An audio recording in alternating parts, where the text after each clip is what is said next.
Assalamualaikum warahmatullahi wabarakatuh. Jumpa lagi dengan saya di channel Bang Cop.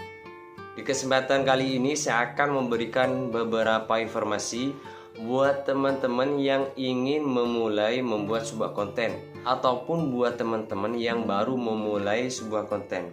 Mungkin bagi teman-teman yang ingin memulai sebuah konten, bingung mau membuat konten apa dan harus bagaimana. Dan bagi teman-teman yang baru memulai konten juga bingung kenapa videonya gak ada yang menonton dan gak ada yang subscribe. Dan informasi yang akan saya sampaikan ini pasti sangat berguna sekali untuk menjawab semua pertanyaan-pertanyaan dari teman-teman tersebut. Karena itu simak terus video ini.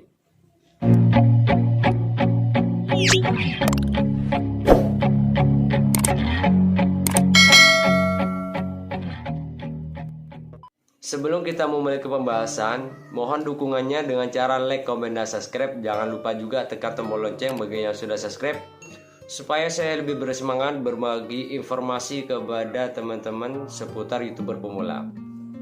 Oke, kita lanjut ke pembahasan. Sebenarnya untuk menjadi seorang YouTuber itu tidak juga susah dan juga tidak mudah. Saya mengatakan menjadi seorang YouTuber itu mudah kalau kita itu mau belajar. Dan kita juga bisa mengatakan menjadi seorang YouTuber susah jika kita tidak mau belajar. Buat teman-teman yang saat ini masih bingung ingin membuat sebuah konten, coba tidak usah jauh-jauh. Hal ini sering saya sampaikan. Buatlah konten yang sesuai dengan aktivitas teman-teman. Contohnya misalkan pekerjaan, hobi, ataupun keahlian. Kalau misalkan dalam pekerjaan teman-teman itu ada peluang, ada waktu untuk merekam video atau membuat sebuah konten, jadi buatlah konten yang saat ini teman-teman kerjakan. Kalau misalkan teman-teman punya hobi, buatlah konten yang sudah menjadi hobi teman-teman. Jadi ketika teman-teman membuat konten dari pekerjaan yang sudah sehari-hari teman-teman kerjakan, maka teman-teman itu tidak akan merasa kesulitan untuk menemukan sebuah ide-ide. Dan teman-teman juga tidak harus bersusah payah untuk keluar rumah mencari, misalnya masih mau jalan-jalan, dan hal itu juga masih membutuhkan biaya dan waktu. Tapi kalau misalkan teman-teman itu membuat konten dari apa yang sehari-hari sudah teman-teman kerjakan, tinggal teman-teman itu mencari idenya, hal apa yang akan dibuat konten pada pekerjaan tersebut. Contohnya misalkan, sering saya contohkan, misalkan kuli bangunan saja. Kuli bangunan saja itu bisa teman-teman gunakan menjadi sebuah konten, ataupun memasak. Contohnya misalnya bagaimana cara memasak nasi pecel, bagaimana cara membuat bumbunya, ataupun ya sehari-hari memang sudah dimasak di rumah. Misalnya cara membuat sup, kentangnya harus ada berapa, sayurnya apa saja, itu bisa. Tinggal teman-teman itu memunculkan idenya. Dan selanjutnya, kalau misalkan teman-teman sudah menemukan topik ataupun sudah mendapatkan ide membuat kontennya tersebut, misalnya nih teman-teman sudah merekamnya dan sudah mengeditnya, nah usahakan di situ teman-teman belajar bagaimana cara mengedit videonya, karena tidak semua pada sebuah rekaman itu kita akan upload semua ke YouTube seperti itu. Misalnya juga kalau misalkan pada video tersebut ingin menambahkan efek background ataupun efek video ataupun audio supaya video teman-teman itu lebih menarik untuk ditonton. Dan selanjutnya yaitu teman-teman harus belajar, karena ketika seseorang membuat sebuah video dan ingin diupload ke YouTube, itu tidak sembarangan mengupload begitu saja. Teman-teman juga harus mengerti SEO ataupun algoritma YouTube, juga harus mengisi yang namanya bagaimana membuat judul. Kita membuat judul video tersebut tidak bisa sesuka-suka kita, karena dalam dunia YouTube itu ada persaingan kata kunci. Contoh misalnya teman-teman membuat konten tentang memasak mie ayam misalnya, tentunya bukan hanya teman-teman yang membuat konten tentang cara memasak mie ayam. Pasti YouTuber yang sudah lama ataupun yang sudah sukses itu juga pernah, yang maksudnya yang topiknya sama ya, sudah pernah juga. Nah, bagaimana caranya supaya video yang kita buat ataupun judul itu juga bisa bersaing dengan judul YouTuber yang sudah besar itu. Bagaimana caranya lah? Di situ kita memanfaatkan kata kunci supaya kalau misalnya judulnya itu sama, tentunya judul kita pasti akan kalah.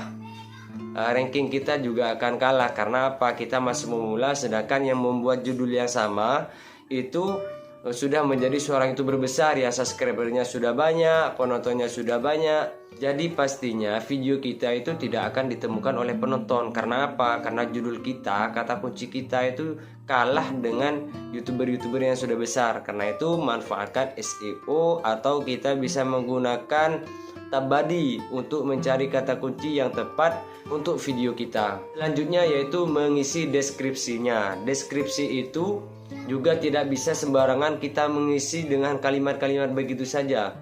Di situ juga ada cara-caranya. Contohnya misalnya judul pertama, judul yang kita misalkan cara memasak mie ayam, itu judul tersebut diletakkan di awal kalimat deskripsi. Selanjutnya teman-teman itu merangkai kalimat sendiri sesuai kemampuan teman-teman bagaimana cara membuat kalimatnya.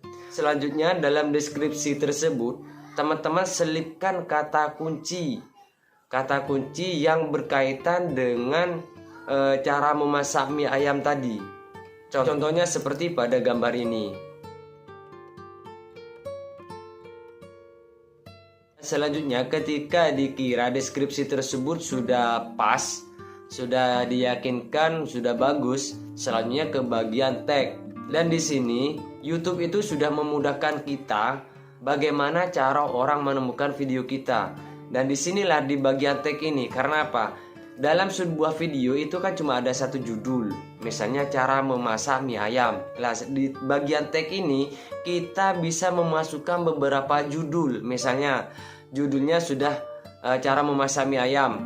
Nah, di bagian tag ini kita membuat judul juga yang namanya itu kata kunci. Contohnya misalnya cara membuat mie ayam awet muda misalnya. Contohnya lagi misalnya judulnya cara bikin mie ayam dikejar-kejar janda, misalkan seperti itu. Intinya kata kunci tersebut sangat membantu ketika orang mencari di pencarian YouTube. Misalkan mengetikkan judul kalian kan misalnya cara memasak mie ayam, misalnya seperti itu. Tapi ketika orang mencari cara bikin mie ayam awet muda, di situ kan teman-teman sudah memiliki kata kunci tersebut. Otomatis nanti oleh YouTube juga akan disarankan video teman-teman ke orang yang mencari judul tersebut. Karena apa? Judul tersebut juga ada pada kata kunci yang sudah teman-teman diletakkan pada tag. Karena itu buatlah tag sebanyak mungkin yang sekiranya kata kunci tersebut juga bisa mendapatkan ranking. Caranya teman-teman bisa mendapatkan di pencarian YouTube untuk mendapatkan tag-tag tersebut, juga bisa mencari di aplikasi Tabadi. Hal ini sudah pernah saya bahas, linknya ada di atas, bisa teman-teman tonton ya. Oke, selanjutnya yaitu ketika teks sudah diisi, yaitu thumbnail. Nah, teman-teman gini, kalau misalnya judul sudah bagus, deskripsi sudah bagus, tagnya apalagi lah, di situ kan pastinya ketika hal semua itu sudah sempurna, anggaplah sempurna, nanti video teman-teman itu akan direkomendasikan YouTube, bahkan akan muncul di beranda. Misalkan orang sudah mencari cara memasak mie ayam, contohnya misal seperti itu, dan video teman-teman sudah muncul di beranda YouTube. Nah, disitulah fungsinya thumbnail. Apakah thumbnail tersebut menarik apa tidak buat penonton? Karena itu kenapa thumbnail orang-orang dibuat ya agak lebay lah seperti itu. Gimana sekiranya orang-orang itu penasaran dengan thumbnail teman-teman, yang sekiranya buat mereka itu penasaran dengan isi video thumbnail tersebut. Seperti itu, mudah dipahami kan? Untuk cara membuat thumbnail yang menarik saya sudah pernah membahasnya, linknya juga ada di atas ya. Dan selanjutnya yang terakhir, isi video lah. Dan disinilah yang menentukan orang mau subscribe apa tidak. ketika judul sudah bagus, deskripsi sudah bagus, teks sudah bagus, dan thumbnail juga sudah sangat menarik, orang nanti kan sudah mengeklik. Nah, sekarang disinilah kunci utamanya orang mau subscribe video kita atau channel kita. Ketika orang sudah menonton, orang pasti akan menilai apakah video ini bermanfaat apa tidak, apakah video ini menghibur apa tidak.